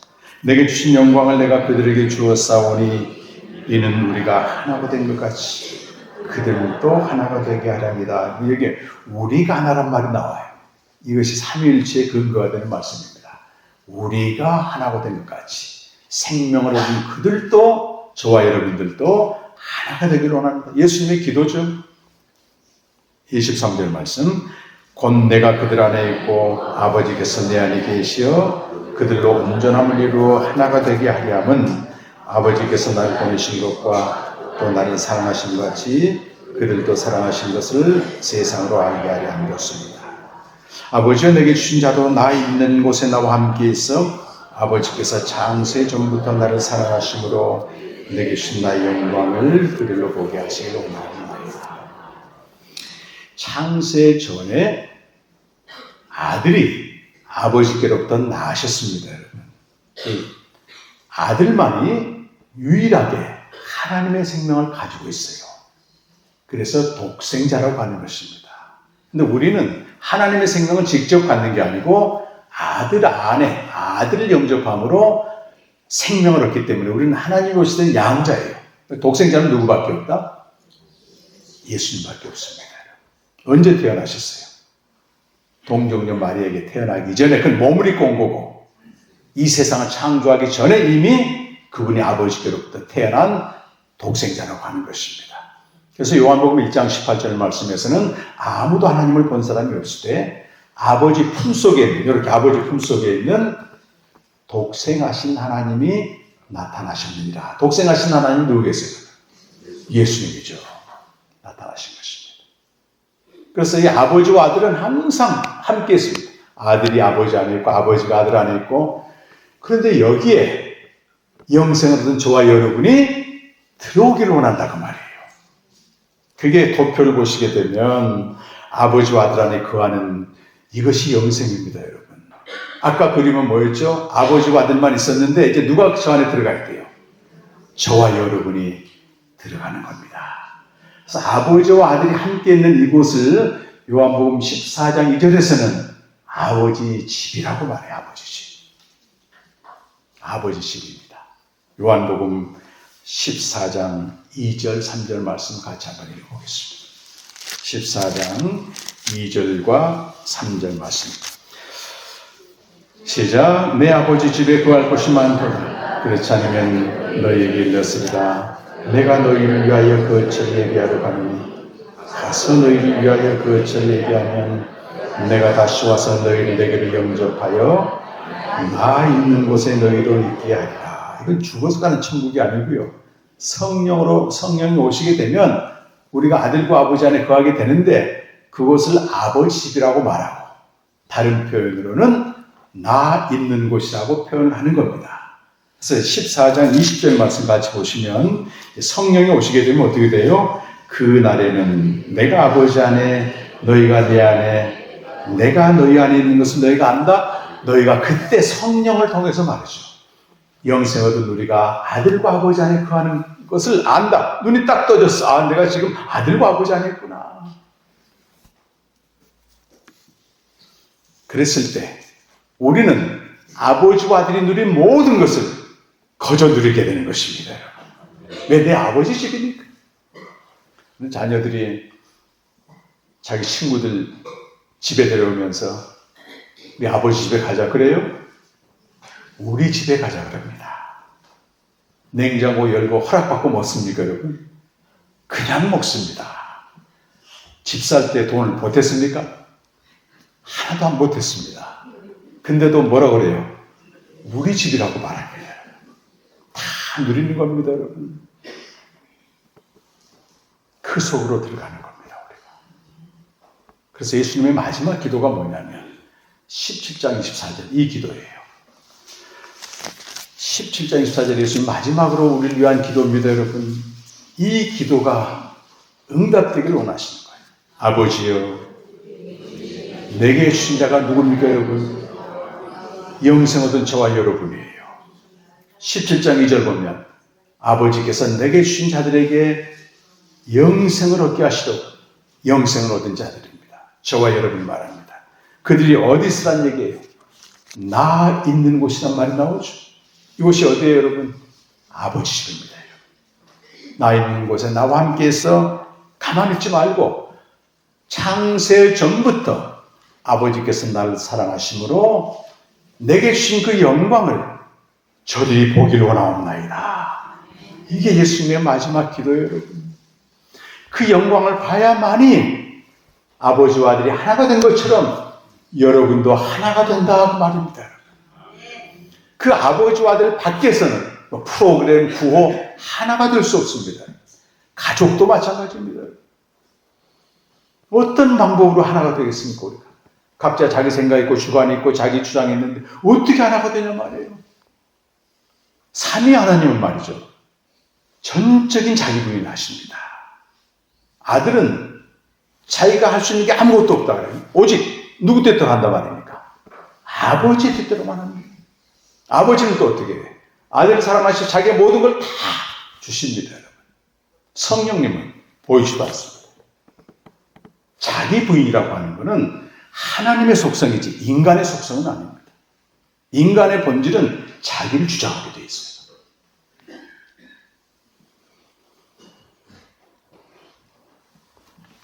저희 은사 교수님 한 분 중에 지금 나이가 많이 드셔가지고 80이 훨씬 넘어서 거동하기도 쉽지 않습니다만 그분이 영국의 범용대학 가서 삼일체에 대해서 연구를 하고 논문을 쓰고 오셨어요. 한국 와서 이제 교수 되기 전에 조그만 교회 설교 목사로 있었는데 제가 이제 거기 이제 개인적으로 알기 때문에 가서 말씀을 듣는데 어느 날 이런 말씀을 전하는 겁니다. 사탄은 하나님에 대해서 우리보다 더 잘 알고 있다는 거예요. 창세기 3장에 강해서. 너희가 이걸 먹으면 하나님과 같이 되었다. 막 그렇게 유혹하잖아요. 근데 진짜 그렇게 됐어요. 근데 한 가지 하나님과 다른 점이 뭐냐면 자기 부인이 안 된다고 하는 거예요. 그러면서 설교하다 말고 하나님에 대해서 다 안다고 하는 사람들, 성경에 대해서 다 안다고 하는 사람들, 자기 부인을 안 하면 사탄이 준다. 그렇게 이분이 강력하게 메시지를 하는데 제가 얼마나 찔림이 왔는지 몰라요. 이제 고민이 됐습니다. 자기 부인이 안 되거든요. 그 다음 주 이제 수요일 날 수요일에 끝나고 나서 이제 제가 고민을 얘기했습니다. 목사님, 자기 부인이 안 됩니다. 그랬더니 그 교수님이요. 한마디 딱 하고 했던 게 저한테 촉이 왔습니다. 그게 무슨 말이냐면 예수님은 자동으로 됐어요. 그러더라고. 여러분 예수님의 기력사건 보게 되면 사람들이 예수님을 높이는 게 안 나옵니다. 전부 누구께 영광 돌려요? 다 하나님께 영광 돌립니다. 자동적으로 자기 부인이 됐다. 제가 그걸 다 깨닫고요. 이거구나. 예수님 안에 들어가야 되겠구나. 그 방법밖에 없습니다. 그래서 어제 여러분께 드렸던 내가 그리스도와 함께 십자가에 못 박혔나니 그런즉 내가 사는 게 아니고 내 안에 누가 살아야만 자기 부인이 돼요? 주님이 살아야 된다고 하는 겁니다. 삼위 하나님 안에 들어가게 되면 자동적으로 자기 부인이 됩니다. 내가 삼위 하나님 안에 들어갔다 했을 때 가장 이 사람이 두려워하는 건요, 자기가 드러나는 걸 제일 두려워합니다. 아들도 전적인 복종을 해요. 아버지도 다 내어줬고 성령도 보이지 않는데 나 혼자 뭐 하고 있겠습니까? 거기 너희 생명이 그리스도와 함께 하나님 안에 감추어져 있느니라. 그게 위의 것을 찾는 사람의 삶이라는 겁니다. 거기서 영광을 보라는 겁니다. 영광. 그래서 이 생명의 교제는 방법은 다양합니다. 나는 기도합니다. 나는 찬양합니다. 제가 어떤 권사님 한번 감리교 권사님인데 암 걸려서 수술하고 항암 치료하는 분이었는데 그 머리가 다 빠졌더라고요, 이번에. 근데 제가 아는 전사님이 모시고 와서 그분과 교제를 하게 됐는데요. 제가 물었어요. 권사님 주님과 교제하세요. 안 돼요. 어떻게 하냐고 물었습니다. 그때 그분 대답해. 난 항상 주님이 24시간 옆에 있다고 의식합니다. 그렇게 얘기를 했어요. 그래서 제가 다시 물었습니다. 권사님의 그 말씀이 성경 어디 있습니까? 여러분 확실히 알아야 됩니다. 확실히. 대답을 못하죠. 그걸 교제라고 어디 성경에 나와 있습니까? 대답을 못합니다.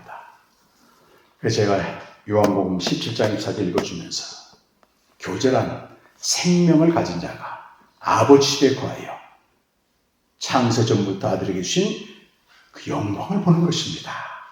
그렇게 얘기를 해줬어요. 그 영광을 본 사람들끼리 교제하는 게 요한일서 1장 3절에 있는 우리의 교제는, 우리의 사귐은 우리끼리 하는 게 아니고 하나님 아버지와 그 아들 예수 그리스도와 더불어 누리는 것입니다. 성도들의 교제가 하나님과 그 아들과의 교제는 빠져있고 우리끼리 하는 교제는 철저히 인간적인 교제고 세속적인 교제고 감상적인 교제입니다. 여러분. 인간적인 교제가 뭐예요? 전부 세상 얘기합니다. 형식적으로 예배는 드려놓고 다 무슨 얘기하겠어요? 이번에 주식값이 올랐다더라. 이번에 어디에 백화점에 세일한다더라. 우리는 전 행복한 교회 얘기하는 게 아니고 여기 참석해 본 적이 없기 때문에 다른 교회 얘기하고 있습니다. 이번에 자동차가 뭐 새거 나왔다더라. 그런 얘기로 2시간, 3시간, 4시간씩 합니다. 이번에 제가 미국 방문해서 그 직접 보고 왔다니까요. 역겹습니다, 여러분. 하나님과 그 아들과 더불어 누리는 실제가 없기 때문에 사실 있는 게 나오잖아요. 교제라고 하는 건. 영광을 보는 것입니다. 이 기도가 여러분 응답이 됐을까요? 안 됐을까요? 영광을 보게 하여 주옵소서. 아버지가 내게 주신 독생자의 영광을 보게 하옵소서. 이 기도가 응답이 됐습니다. 어디 나옵니까? 요한복음 1장 14절에 보십시오, 여러분. 여기 우리라는 말이 나와요. 우리. 공동체입니다. 자, 시작. 말씀이 육신이 되어 우리 가운데 거하심에 우리가 그의 영광을 보니 아버지의 독생자의 영광이요 은혜와 진리가 충만하더라. 이겁니다. 아버지의 독생자의 영광. 아버지가 아들에게 주신 그 영광. 아까 요한복음 17장 24절에 그 영광을 우리가 보았더니 그게 뭐예요? 무슨 황홀경이 들어가는 게 아니고 뭐가 충만하다고요? 은혜와 진리가 충만하더라. 그리고 16절에는 어떻게 나옵니까, 여러분? 16절 요한복음 1장 16절에 이어지는 말씀에 우리가 다 그의 충만한 데서 받으니 은혜의 은혜로다. 이보다 더 큰 은혜가 없다는 겁니다. 그 은혜와 진리라고 하는 그 충만함 가운데 내가 그것으로 충만해졌더니 더 받을 은혜가 없다는 겁니다. 이 은혜와 진리는 싼 개념으로 항상 묶여 있습니다. 신약적인 언어가 아니고 구약의 말씀을 번역을 한 겁니다. 구약시대에 특별한 사람들만 하나님의 영광을 봤습니다. 출애굽기 33장 18절 보니까 모세가 가장 괴로운 시간에 그 백성들이 하나님을 배반하고 금송아지를 만들고 어찌할까 모를 때 그가 하나님께 기도를 합니다. 이렇게 기도했어요. 모세가 이르되 원하건대 주의 영광을 내게 보이소서. 하나님이 그에게 영광을 보여주십니다. 그것이 34장 출애굽기 34장 6절에 나오는데요. 여호와께서 그의 앞으로 지나가시며 선포하십니다. 여호와라 여호와라 자비롭고 은혜롭고 노하기를 더디하고 인자와 진실이 많은 하나님이라. 마지막에 보게 되면 인자와 진실이라는 말이 나옵니다. 인자란 말은 무한한 사랑, 실패하지 않는 사랑, 이 헤세드란 말이고, 뒤에 있는 에메트 진실은 진리로도 번역되고 신실로도 번역되고 성실로도 번역되는 개념인데, 하나님의 본질 중에서 가장 중요한 게 무한한 사랑과 선하심과 신실함이라는 겁니다. 그걸 보는 것이 영광을 보는 것이라고 얘기해요. 근데 구약시대는 아무나 안 보여줬다니까, 여러분. 언약 안에 거하는 자들을 이런 은혜와 진리, 인자와 신실로 인도하십니다. 시편에 보면 이 인자와 신실이라고 하는 싼 개념이 20번 이상 나와요. 20번 이상. 이 사람들은, 시편의 주인공들은 그 영광을 다 본 사람들입니다. 주의 인자는 커서 하늘에 미치고 주의 진리는 궁창에 이르나니. 이 주의 사랑과 신실함이 돔구장처럼 쫙 덮고 있다는 겁니다. 밑에서는 온갖 사건이 벌어져도 하나님은 인자와 신실로 이들을 인도해 가신다고 하는 것입니다. 이걸 아는 시편은 내 평생에 하나님의 선하심과 인자하심이 내 길을 따라오리니 내가 아버지 집에 영원히 가리로다. 제가 오늘 또 창세기 38장인가 있는데요. 유다가 애 둘을 낳고 결혼을 시켜가지고 이제 며느리를 드렸는데 애들이 다 죽어. 그러니까 며느리 보러 저쪽 친정에 가 있으라 하고 이제 셋째 남을 주겠다고 했는데 소식이 없으니까 이 며느리가 말이죠. 창릉유장해가지고 그 유다와 관계를 맺는데 거기서 또 쌍둥이가 나와가지고, 여러분 그게 말이죠. 그리스도의 계보입니다. 제가 보면서요, 말도 안 되는 것 같아요. 도덕적으로 봐도 인륜적으로 봐도 어떻게 하나님이 이런 사람들을 통해서 자기 약속을 이루어가시는가. 그렇게 하다가 저 자신 가만 봤더니 나도 그렇거든. 별로 내놓을 것도 없고 실패 연속이었는데 하나님의 선하심과 인자하심이 정령 내 뒤를 따라온다고요. 굿니스 오브 갓이라는 그 미국에서 만든 가사를 보게 되면요, 하나님의 선하심이 러닝 애프터 내 뒤를 달려온다고 되어 있습니다. 급할 때는 달려오잖아요. 달려온다고 되어 있어요. 그 사랑과 선하심이 신약시대에는 영생을 가진 모든 하나님의 자녀들이 볼 수 있는 겁니다, 여러분. 자녀의 특권이 뭐겠어요, 여러분? 그 집에 들어가는 게 자녀의 특권입니다, 여러분. 여러분 어떠세요? 그 집을 아십니까? 그 집에 계십니까? 저는 오늘 또 찬양할 때 나 이제 왔으니 내 집을 찾아, 이 찬양하는데요. 그 집을 알고 있는 게 너무 감동이 되는 겁니다. 감동. 그 집이 없으면 우리 못 삽니다. 그 집이 없으면. 거기에 하나님의 사랑과 신실함이 매일 충만하게 부어졌을 때 하루의 삶은 기쁨으로, 평안으로, 어떤 풍파도 넉넉히 견딜 수 있는 힘이 거기 있는 것입니다. 사도 바울이 이 고백을 하는 겁니다. 누가 나를 그리스도의 사랑에서 끊으리요? 환난이나 공고나 핍박이나 적신이나 벌거벗음이죠. 위험이나 칼이라. 내가 날마다 줄리하여 죽임을 당케 되며 도살할 양처럼 끌려간다 할지라도 나를 사랑하신 이로 말미암아 내가 겨우 이긴다예요, 여러분. 넉넉히 이긴다고, 넉넉히. 내가 확신하노니 사망이나 생명이나 천사들이나 권세자들이나 현재이나 장래이나 높음이나 깊음이나 그 어떤 피조물도 만물 안에서 일어나는 어떤 상황에서도 그리스도 예수 안에 있는 하나님의 사랑, 확신한다고 되어 있어요. 이 사랑이 그리스도 안에서 나타나는 겁니다. 여러분. 그분의 인자와 신실함이 그리스도 안에 충만하게 드러나 있습니다. 여러분. 매일 아버지 집에 가서 그걸 봐야만 살 수 있는 존재예요. 우리는 그걸 못 보기 때문에 세상 영광을 쫓아가고 세상 재미를 쫓아가고 우리는 고아처럼 살면서 황폐하게 되는 것입니다. 어떻게 이 생명의 교제를 통해서 그저 들어가는가? 유명한 신학자 이런 말을 했습니다. 우리가 생명을 가진 자가 서로 교제하고 아버지와 아들이 함께 교제하고 이 두 교제가 결합된 것이 모든 시대의 교회와 선교의 요체, 요소가 된다고 되어 있어요. 이게 빠지면 안 된다는 거잖아요. 교제가 빠지게 됩니다. 실제 어떻게 교제하는지 함께 잠깐 보고 이제 말씀을 마무리하려고 합니다. 이걸 생명의 교제 3단계라고 얘기하는데요. 첫 번째 단계는 하나님의 현존 앞에서 내가 누구인지 깨닫는 겁니다. 우리는 사람이 볼 때, 내 자신이 볼 때 괜찮은 사람 같지만 하나님 보실 때는 전혀 다릅니다. 여러분. 벌거벗은 모습으로 서게 되고 이사야서 64장 6절 보게 되면 우리의 의로움은 하나님 보실 때는 누더기라고 되어 있어요. 여러분. 유대인들이 하나님을 못 만난 게 뭐냐면 자기의 의로 가기 때문에 그렇습니다. 여러분.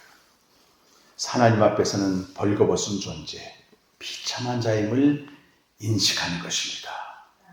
말씀 앞에서 정직하게 서게 되면요. 말씀은 마치 좌우의 날선검처럼 혼과 영과 관절과 곳을 다 쪼개가지고 마음과 의도까지 다 드러냅니다. 하나님 앞에서는 피할 수가 없는 거예요. 내 중심까지 다 알고 있기 때문에. 그때 하나님 앞에 감히 설 수 없는데 하나님이 누구냐? 저 하늘에 계신 우리 인간과는 무한한 질적 차이를 갖고 있는 것입니다. 그 앞에 튈 것 같은 존재입니다. 우리가. 그걸 인식하는 겁니다. 두 번째는 그런 내가 누구 안에 있는 거예요? 이제는 그리스도 안에 있습니다. 그리스도 안에 있으면 누구든지 어떤 존재가 되는 거죠, 여러분. 새로운 피조물이 됩니다. 존귀한 자가 되는 것입니다.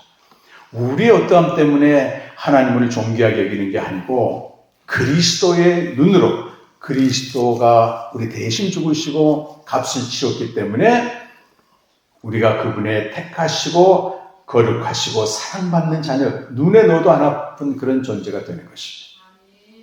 여기에 그치지 않고 우리가 어디 가야 돼? 마지막으로 아버지 집에 가야 됩니다. 그게 바로 아까 그림에서 보셨듯이 아버지와 아들 안에 내가 거하는 겁니다. 그때 이 두 분들이 누렸던 모든 걸 내가 다 누리는 것입니다. 그래서 요한복음 15장 11절 말씀에 예수님이 나의 기쁨을 너희에게 주는 것은 너희 기쁨이 충만하게 하느니라. 이 기쁨입니다, 여러분. 그분 안에만 있는 기쁨. 매일 거기로 들어가야 돼요. 저 높은 곳을 향하여 여러분 찬송하시나요? 그건 매일 아버지 집에 거하는 사람이 부른 찬양입니다, 여러분. 저 높은 곳을 향하여 내가 날마다 나아갑니다. 죽을 때 나아가는 게 아니고 말이죠. 그 장례식 그 찬송가가 저자 의도와 완전히 다른 겁니다, 여러분. 저 높은 곳을 향하여 죽을 때 나아갑니다. 이거 아니잖아요. 저 높은 곳을 향하여 날마다 나아갑니다. 날마다 나아갑니다. 의심의 안개 거치고 근심의 구름 없는 곳 기쁘고 참된 평화가 거기만 있사옵나이다. 거기밖에 없습니다, 여러분. 매일 거기서 아버지가 우리 기다리십니다, 여러분. 우리 주님이 문을 두드리면서 우리 기다리고 계시는 거예요. 요한계시록 7교회 중에서 라오디게아 교회가 제일 잘 사는 교회였어요. 당시에 상대적으로.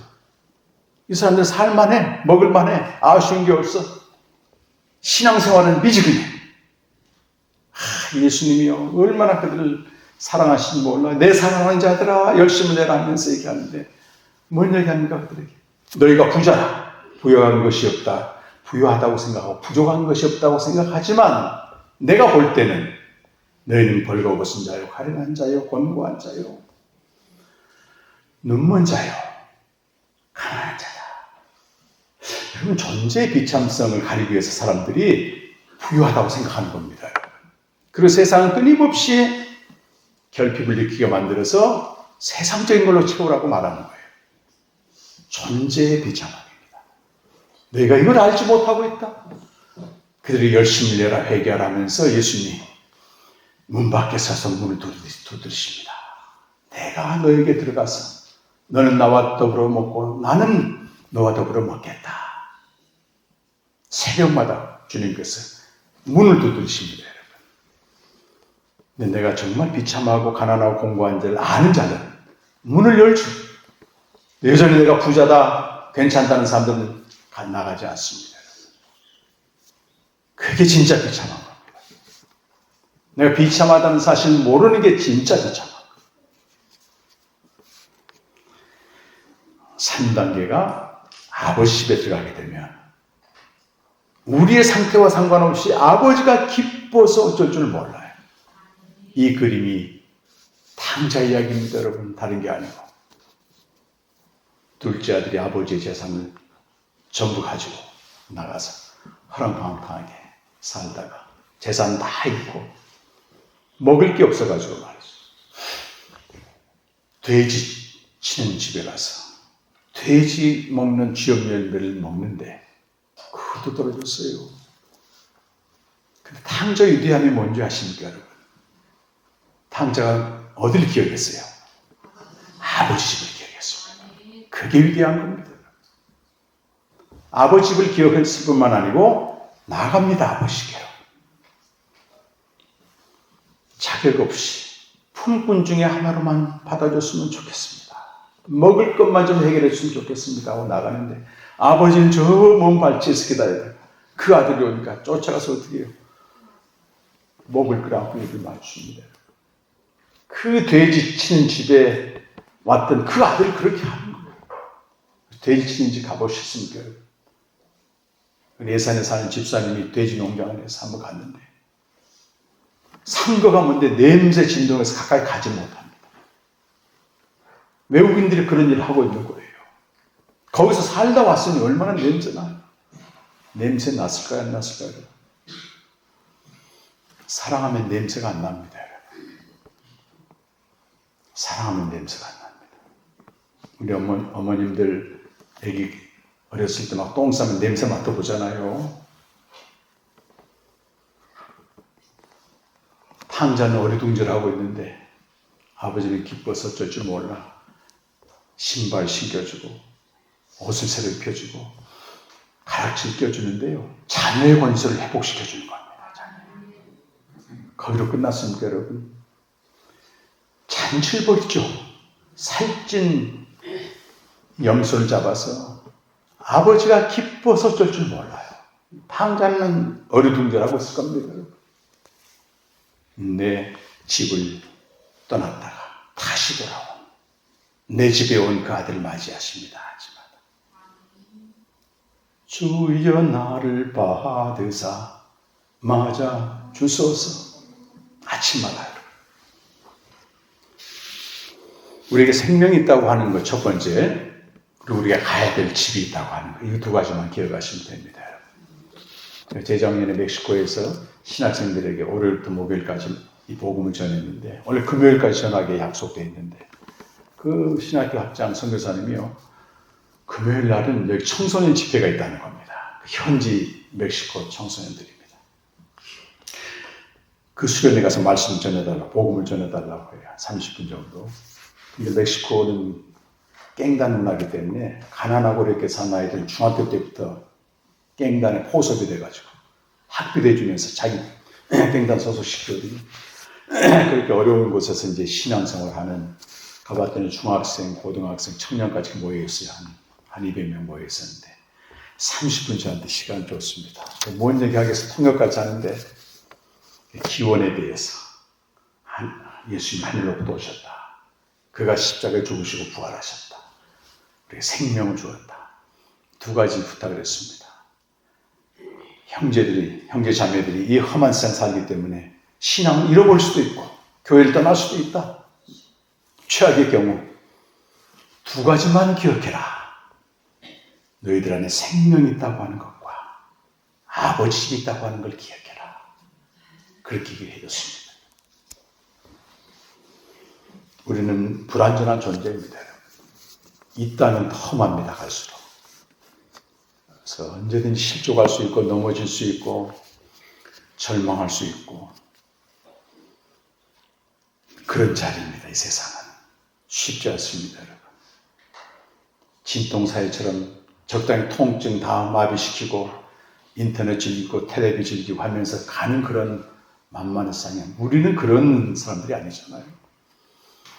실족할 수 있지만 여러분 내가 돌아갈 집이 있다고 하는 걸 기억하십시오. 여러분. 생명의 교제를 통해서 매일 나가십시오. 여러분. 주님이 기다리십니다. 여러분. 문 밖에서 문을 두드리십니다. 왜? 오직 생명 주기 위한 아버지 뜻에 복종해서 십자가까지 죽으신 그분이 뭘 더 아끼겠습니까, 여러분? 자기 아들을 아끼지 않고 내어주신 그분이 어찌 모든 것을 우리에게 은혜로 주지 않겠느냐. 다 주십니다, 여러분. 영생의 복입니다. 더 받을 복이 없습니다. 마지막 그림 하나 보고 이제 마무리하겠는데요. 복음의 생명으로 이번 그 사경회의 이제 최종 정리입니다. 왼쪽 위를 보게 되면 창세 전부터 아버지와 아들이 어떻게 관계했는지 기원에 대한 부분이 나오고 그 창세 전에 우리에게 생명 주시기 위해서 하나님이 아담을 창조하셨죠. 아들의 형상대로 창조해서 아담이 순종할 때 하나님 안에 거하는 이런 복된 존재로 만들었는데 아담이 죄를 지어서 하나님과 분리가 됐습니다. 그리고 우리는 아담 안에 태어나기 때문에 모두가 죄인입니다. 그런데도 하나님은 선지자를 통해서 그 아들을 보내시기를 약속하시고 십자가에 죽으시고 아들이 장사되시고 부활하시고 현현하심으로 말미암아 그를 믿는 자들은 그리스도 안에서 새로운 존재, 새 생명을 얻게 됩니다. 이 새 생명을 얻는 상태에서 생명의 교제를 통해서 저 창세 전부터 아버지와 아들이 누렸던 그 영광 속으로 보는 거죠. 다시 들어가는 겁니다. 그러니까 이쪽에 있는 것이 새 생명을 얻은 상태고 새 생명 얻은 자 영생을 누리는 것은 매일 교제를 통해서 저 아들과 아버지 안에 들어갔어. 독생자의 영광을 보며 하나님의 사랑과 신실함으로 충만해지는 겁니다. 그래서 창세전 아버지와 아들이 함께 계셨던 그 자리에 우리가 다시 들어가는 거예요. 이 그림에서 주목할 것이 하나 있습니다. 우리가 구원받으면 창조 당시의 세계인 에덴으로 가지 않습니다, 여러분. 제가 어제 목사님과 대화하면서 그 인사이트를 좀 받았는데요. 창조가 가신 분이 그랜드 캐년을 두고 하는 말이 이 창조 당시의 세계가 홍수 심판 이후보다 훨씬 아름다웠다. 그렇죠, 여러분? 근데 홍수 이후에 지금 세상을 볼 때 어떻게 돼요, 여러분? 참 아름다워라 찬양할 수 있는 거잖아요. 그래서 철학자들과 이런 사람들은 우주 만물, 저 무한한 대양을 보며 신을 인식한다고 얘기해요. 그 하나님만이 창조할 수 있는 세계인데 노아 이전, 홍수 이전은 얼마나 더 완벽했겠습니까? 그런데 에덴이라고 하는 것은 하늘나라의 모형입니다, 여러분. 아버지와 아들의 완전한 기쁨의 모형으로 에덴이란 말이 기쁨이란 뜻입니다. 그래서 우리가 구원받아 생명을 얻게 되면 창조의 세계로 가지 않고 창세 전부터 아버지가 누렸던 그 영광으로 들어가게 되는 것입니다. 만약에 창조 단계 아담 이전 무지한 상태로 돌아간다면 상당히 그 문제가 많습니다. 그게 뭐 특정 교단에서 그걸 강조하고 있는 건 맞아요. 우리가 생육하고 번성하고 복을 받게 돼 있는데 아담이 죄를 지어서 저주가 왔다. 예수님이 죽으셔서 저주를 해결했다. 그러니까 우리는 영혼이 잘된 것 같이 범사에 잘되고 강건한다. 번영신하고 가버립니다. 그렇다면 이 땅에서 실패하고 가난하고 힘들게 사는 사람, 믿음이 없는 사람으로 취급해버리고 우리 그런 사람들에게 믿음을 더해 주신다, 하나님은. 그래서 생명을 얻으면 생명의 교제를 통해서 초월의 세계로 가는 겁니다. 만물 위의 세계로 가는 겁니다. 지금 모든 철학과 과학과 예술과 문학이 초월의 세계를 다 얘기하고 있어요. 담론은 첫날 말씀드렸지만 영혼의 세계를 말하고 있습니다. 그러나 그들에게는 아버지도 없고 아들도 없고 생명도 없습니다. 세상이 말하는 영혼의 세계는 관념으로 남아있고 다 허무에 빠지게 되어 있습니다. 근데 우리는 생명을 주셨잖아요, 여러분. 생명을 장롱면허처럼 넣어놓지 말고 매일 주님과 교제하시기 바랍니다. 아버지 집에 거하시기 바랍니다. 제가 2010년도에 제주에서 이런 캠프를 열었는데 그때 집사님 한 분이 4대째 믿는 분이었는데요. 너무너무 환난과 고통 속에서 죽을 생각을 하고 있다가 이 그림을 보더니 성령께서 무슨 감동을 줬냐면 아버지 집 저기 가면 살겠다 이런 감동을 줬어요. 어떻게 가느냐? 매일 말씀 앞에 나가라. 모르겠어. 그래서 시간이 부족한가 하루는 1시간, 2시간 때로 밤을 새서 했는데도 감동이 없는 겁니다. 석 달쯤 지났는데요. 성령께서 요한복음 14장 20절처럼 그날에 내가 아버지 안에, 아버지가 내 안에, 너희가 내 안에 있으면 내가 이미 아버지 집에 있다고 하는 게 보인 겁니다, 여러분. 그날부터 매일 아버지 집으로 나갔어요. 한 분이 겨자씨가 돼가지고 열방에 복음을 전하는 엄청난 일을 하고 있어요. 이미 들어가 있어요, 여러분. 있습니다. 맥켄토시라고 하는 분은 3일절 연구한 성공의 신학자인데요. 아주 오랫동안 대대로 예수 믿는 집안인데 정말 부모님이 훌륭한 분이었어요. 신실한 분이었습니다. 그런데 크리스마스가 되게 되면 애들 다 내보내고 애들 몰래 선물을 숨겨놓는 겁니다, 집에다가. 근데 밖에서 자기가 5살, 6살 때 기억을 떠올리는데요. 저 불빛이 비치는데 엄마 아빠가 그렇게 기뻐하고 행복하는 모습으로 선물을 준비하고 있는 걸 봤습니다. 그러면서 그 아이 속에 뭐가 들어갔냐면 어떻게 저 집에 내가 들어갈 수 있는 신비가 있을까? 이런 경험을 하는 거예요. 자기 어린 시절 가지고 3일절 연구하는 거예요. 아버지와 아들이 누렸던 충만한 기쁨과 사랑과 평화의 세계, 우리가 어떻게 들어갈 수 있지 거기? 누굴 통해서 들어갑니까, 여러분? 예수님을 통해서 들어갑니다. 생명의 길, 이전을 잃지 않는 이 길, 아버지 집에 영원히 거하리로다. 그런 은혜가 여러분이 있길 바랍니다. 그래야만 우리는 우리가 하나가 되기까지 아버지와 아들과 성령이 하나 되기까지 하나가 될 수 있습니다. 그 영광을 보는 복된 성도들 되시기를 간절히 축원합니다.